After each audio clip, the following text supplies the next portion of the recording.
Very much needed rain causes a lot of damage. Find out more later. A student's life is cut short. When we come back, more on how students are honoring her life. Hear what local students have to say about the Democratic debate coming up. We'll find out how art and music are giving City College a new look.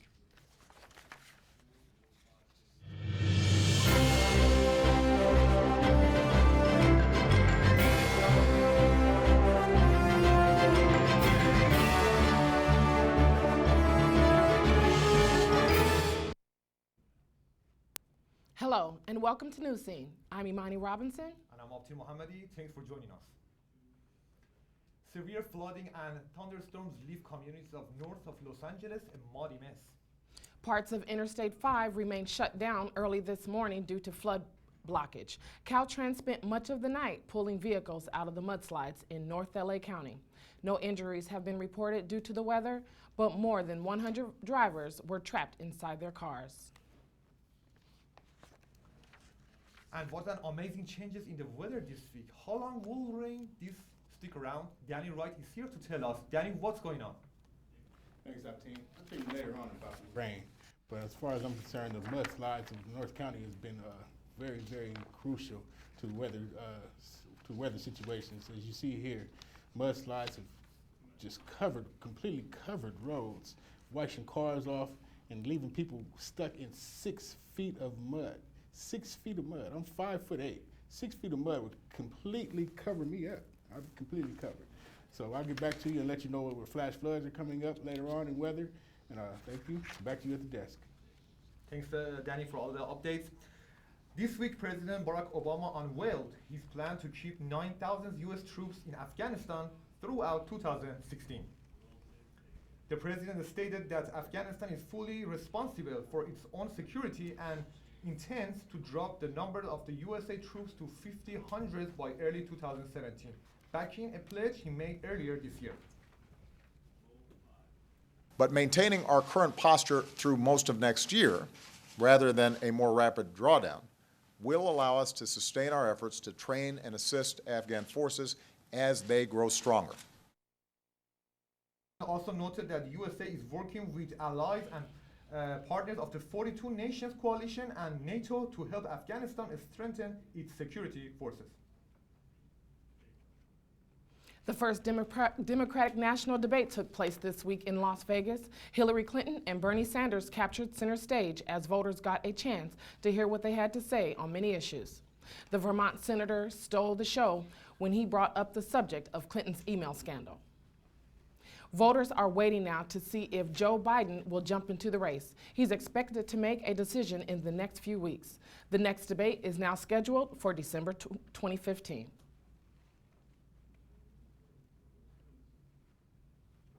An estimated 10,000 people watched the debate.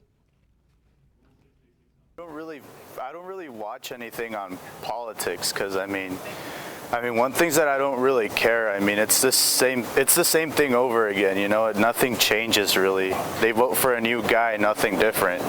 Nothing gets better, I would say. We see Clinton's poll numbers are in free fall while Bernie's are rising slowly, but they're rising, and there's no reason they should be rising. Like, there's no reason at all.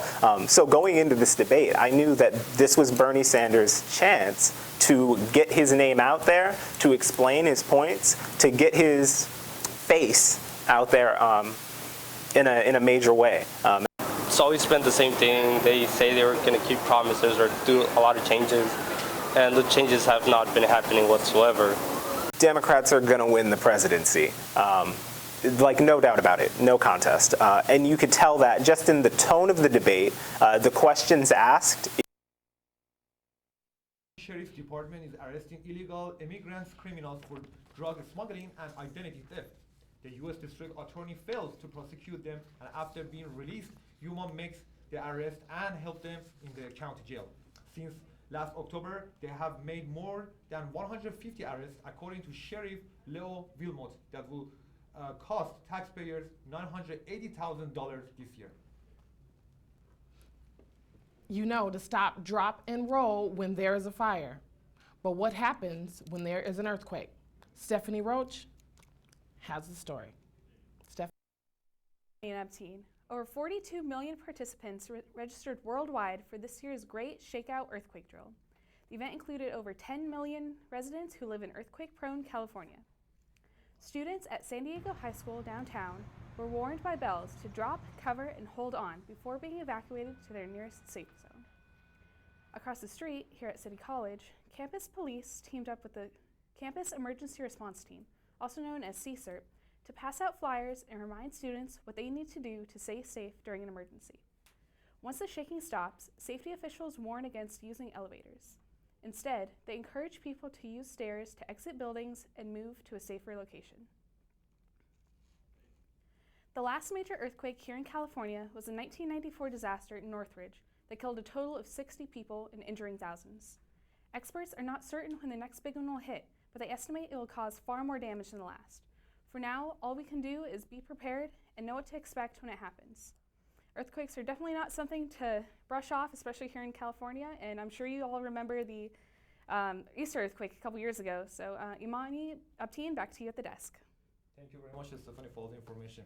The San Diego Community College District's Police Department presents RAD for Women. RAD is an acronym for Rape Aggression Defenses. The program will be held on October 24th and the 21st for a total of 12 hours, which is referred to faculty, staff, and students.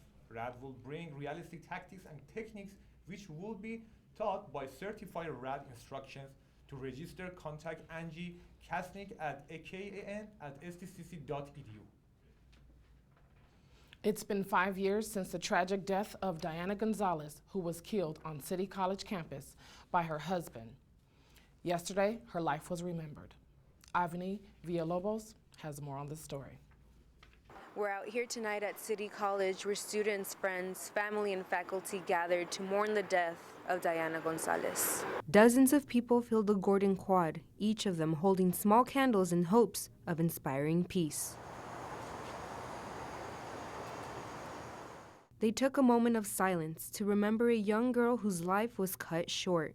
Diana filed several reports against her husband to stop the abuse, but it wasn't enough to save her. It still feels like if it was yesterday, and just feeling a little like I've been healing, or if it's just that I miss her more. This helps other people to speak and maybe, get their first step done and get the help that they need. Dr. Leslie Easton is a mental health counselor. She assisted some of the students who were affected by the tragedy. She says the awful events created awareness to students of the importance of speaking out about domestic violence. The importance of this is to raise that awareness. I think it gets complicated when it's a memory of an event that took place on this campus that had nothing to do with the campus and that was profoundly horrific. Dr. Easton hopes more students will take advantage of the resources available to them. One-on-one counseling, we can do referrals, we can do case management, but the most important thing is to come in and find out what would it look like, what are my options. I'm Ivy Villalobos, Newscene. Students are fighting to set a mural on campus in honor of Diana Gonzalez. Life will continue to help you updated on this story. A bizarre religious ritual leads to the death of the young man. More details will come later on. Find out why these aren't your father's Chicago Cubs as Brian Jeffries brings us sports later. Honorary Forest Ranger Betty White here to remind you to do your part to prevent all sparks that can cause a devastating wildfire. Secure any dragging vehicle chains. Dragging chains can spark, causing a wildfire along the freeway without you even knowing it. And did you know your lawnmower blade can strike a hidden rock in dry grass, which can cause a wildfire? And finally, don't park your vehicle over dry grass. A vehicle exhaust pipe is hot enough to spark a devastating wildfire. Don't be responsible for sending our firefighters into danger, especially the cute shirtless ones. He's my favorite. Remember, one less spark is one less wildfire. Visit our website for more information.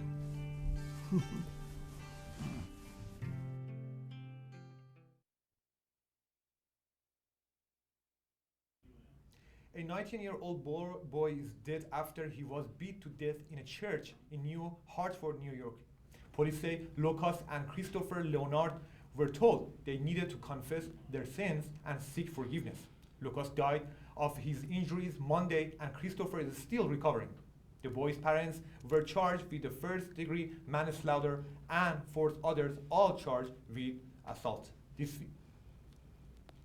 This week, Planned Parenthood announced that it will no longer accept reimbursement for fetal tissue used for research. The move is aimed at quieting controversy sparked by edited, uncovered videos an anti-abortion group released this summer.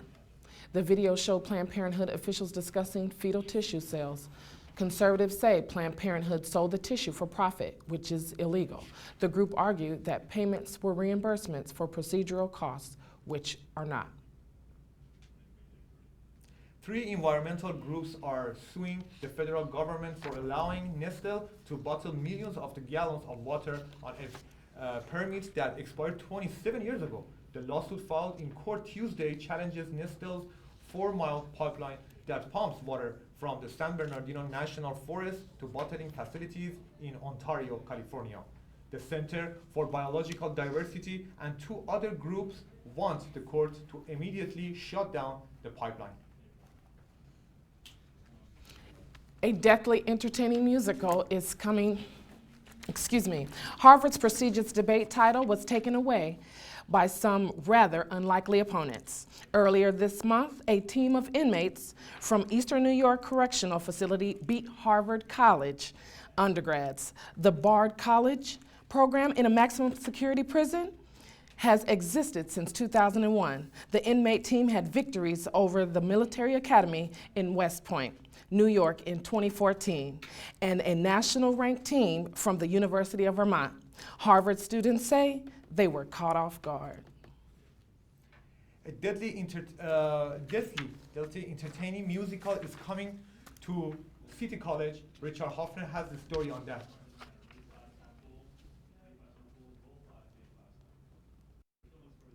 You were saying, am I going to read script?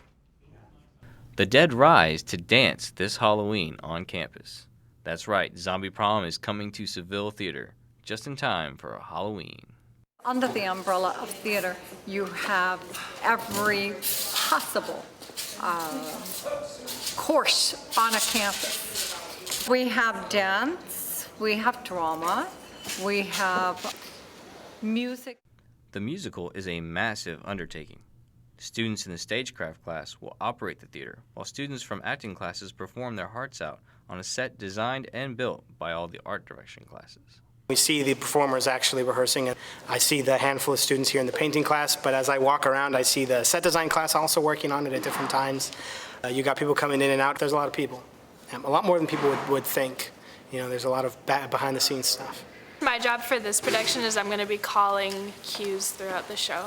So as the show runs, if they need lights anywhere or any audio cues, that's kind of, I've got the whole book in front of me and I'm telling them when to go. The play opens October 30th and will be performed on weekends till November 15th. Tickets are only $10. This particular show, if we don't pack every seat in the theater, I will be incredibly surprised. You never forget live theater. You never forget a performance that touches you. We are hoping musical events bring a lot of joy to our campus. Up next, we have Brian Jeffries here with a lot of exciting sports that are coming up this week. What do we expect, Brian? Thanks, Upteen. And there's plenty to talk about in the NFL this week, but I want to focus on the San Diego Chargers. Monday was the long-awaited return to the field of our favorite tight end and Charger legend, Antonio Gates. Gates was serving a 4-game suspension for violating the NFL's substance abuse policy. His return was one of champions. Gates showed zero rust after sitting 4 games, piling up 9 catches for 92 yards and 2 touchdowns. Rivers and Gates' storybook connection did not have the kind of ending one might hope for. Thanks to a walk-off touchdown by Le'Veon Bell, the Steeler running back, Gates' returned left a sour taste in Charger fans' mouths. The Chargers have now fallen to 2-3, but are tied for second in the division. It's a very good time to get their receiver back, that's for sure. And the buzz is all about baseball and the NFL right now, but shout out to our sisters in the WNBA, especially those of the Minnesota Lynx. The Lynx just won the NBA championship on Wednesday, and it was their third championship in 5 years. Sounds like a dynasty to me. The Lynx overpowered the Indiana Fever 59-72 in a Game 5 performance. Minnesota was the favorite to win it all, even in preseason polls. But how often are those polls right? Again, congratulations to the ladies who turned that preseason poll into a reality. The boys of summer are battling it out in October, and things are getting kind of interesting. Not just because the playoffs are here, but because the parity that we usually see in the MLB has disappeared. No Cardinals, no Giants, no Yankees, no Red Sox. Last night, the New York Mets punched their ticket to the Conference Championship Series, defeating the LA Dodgers in 5 games. The Mets haven't won a deciding playoff game since 1986. Speaking of winning slumps, they will now play the Chicago Cubs. It only took the Cubs 100 years to win a playoff series in Wrigley Field, but it finally happened. And against a great franchise rival in the St. Louis Cardinals, the win couldn't have been any sweeter. On to the American League, we have the Blue Jays against the Kansas City Royals. How'd they even get here? Drake must be working overtime to ensure that his Toronto franchises make playoff runs. Jose Bautista crushed a homer late in the wild 7th inning and sent the Texas Rangers home. And then they're the Royals, making their second ALCS in as many years after ousting the Cinderella Houston Expos. With everything considered, the MLB playoffs are shaping up to be unforgettable. My favorite, you ask? I'm calling for the Cubs and Blue Jays to go into the World Series. And before I leave, I want to bring up the fact that Lamar Odom has come back from his coma and he is responsive, and our prayers go out to him and his family. And back to you at the desk. Thank you, Brian. A lot of excitement in the sport, and we're reaching a fire this weekend. Expect flash flood warning this weekend. We'll tell you what coming up later on. Find out what pop culture's touchstone has film enthusiasts busting out at their acid wash jeans. At this point, education is the most important thing in your lives. The successes of tomorrow are built upon the actions of today.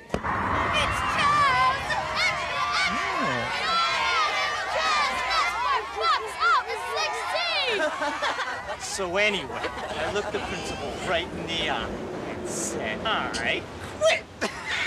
So he says, I'm gonna fail. I said, I flunk, you flunk.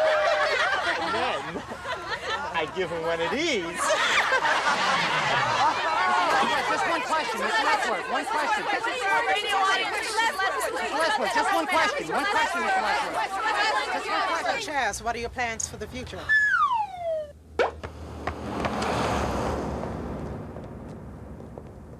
Education lets you live your dreams, so you don't have to dream your lives. Tough it out. Stay in.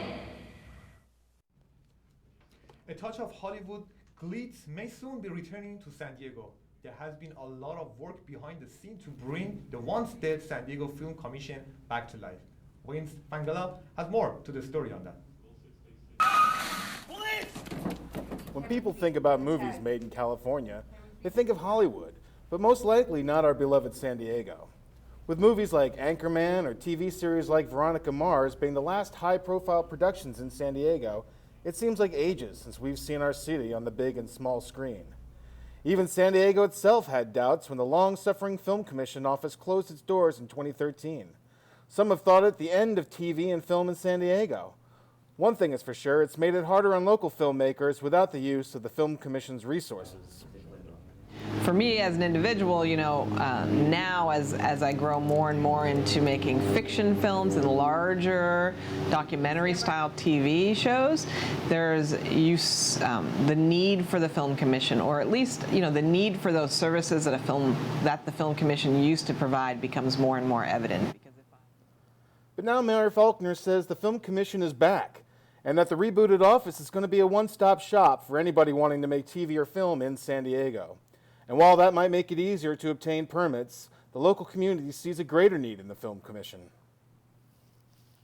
If a film commission or film office were to start promoting San Diego as a filmmaking destination and work were to come here, how do we make sure that that work goes to some of the people that are here? The film office is still in its planning stages. We'll keep an eye on this ongoing story. For Newscene, I'm Vince Fangella. In an effort to be more competitive with the states like Georgia and Louisiana, California has tripled its film tax credit to $330 million. The city hopes to get a piece of that action and is also in the process of hiring a coordinator for the new commissioner. Now we have Sam Sandall to tell us all about the exciting things going on in the world of entertainment. Sam? Thanks, Amani. I'm certainly going to try. Well, if you're looking for something different to do this weekend, I've got just the thing for you. The GI Film Festival. San Diego's first ever military film festival features a variety of films and events for, about, and by servicemen and women. One such event is the Career Fair at Liberty Station on Saturday. The festival has been screening throughout San Diego since Tuesday and will end with a closing night celebration this Sunday. You can learn more details about the films, locations, and showtimes by visiting the GI Film Festival, sd.org. It may not come as a surprise to some, but Netflix wants to take over the world. That is, the entertainment world. Today, the popular streaming service has released its first original movie, Beast of No Nation, simultaneously in theaters and online. Given Netflix's award streak, it could be the first time a film is eligible for both an Emmy and an Oscar. Other original films are in the works, including an upcoming sequel to Crouching Tiger, Hidden Dragon. Chief Content Officer Ted Sarandos was asked about attempting news content like HBO has with Vice.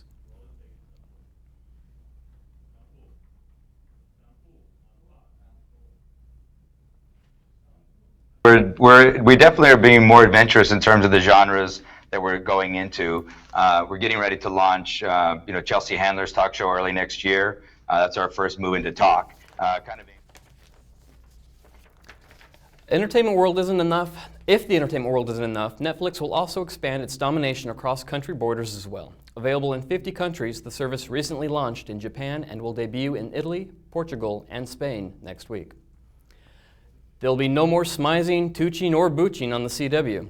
Tyra Banks broke the news over Twitter that the long-running America's Next Top Model would end after this season.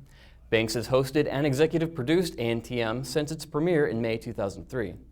The show is not only successful in the US, but has spawned an empire with over 120 countries watching some form of the reality series. Last month, Banks launched Fab Life, a new syndicated lifestyle talk show currently on and distributed by ABC.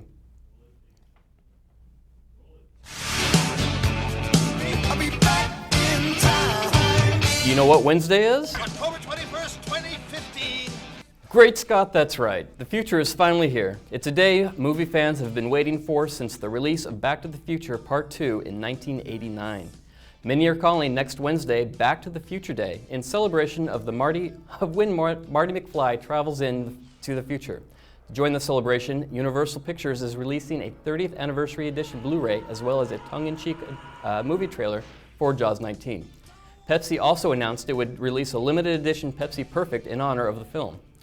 While Nike is promising these self-lacing sneakers in the near future, Lexus unveiled a hoverboard in August. And in case you need any more convincing that this is the future,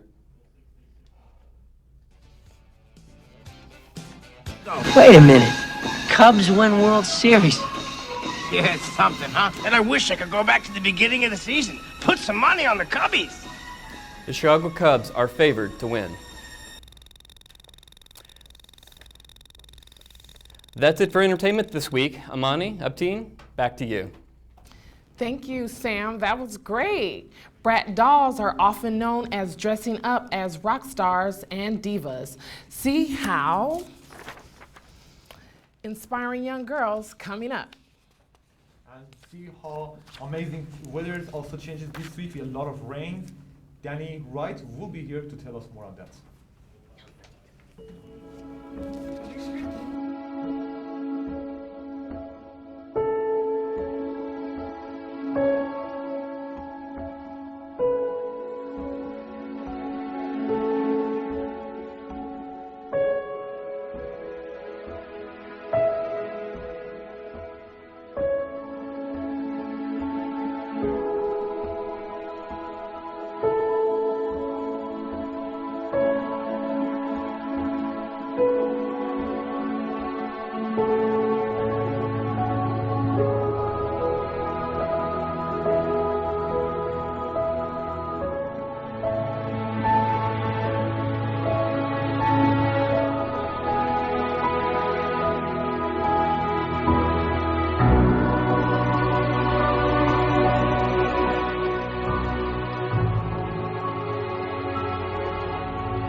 What an amazing change in weather this week. How long will this rain stick around? Danny Wrights is here to tell us more in weather. Thank you, Armani. You're welcome. Flash floods warnings has been issued with the mountains and deserts from noon to past 8 p.m. tonight as low pressure systems increase chances for heavy showers and thunderstorms. Next week, eastward flows of low pressure will collide with western high pressure, causing Santa Ana conditions. So expect drier, warmer temperatures in the low 90s.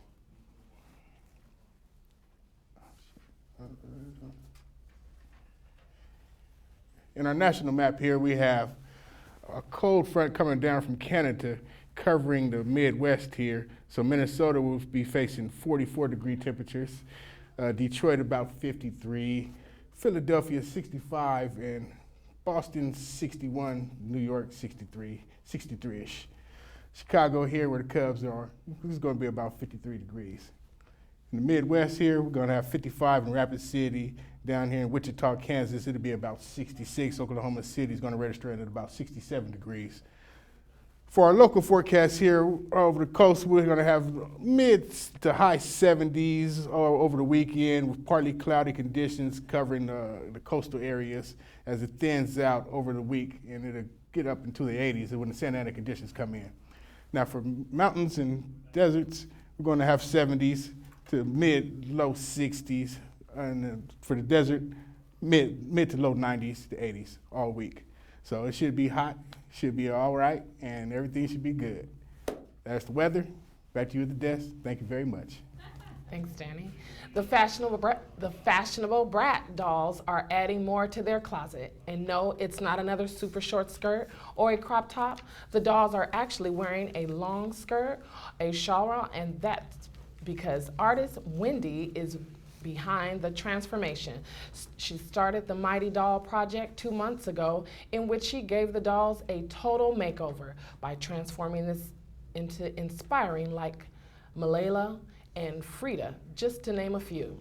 The purpose behind the project is to have dolls that can be great role models to young girls. You can find these dolls for sale on eBay.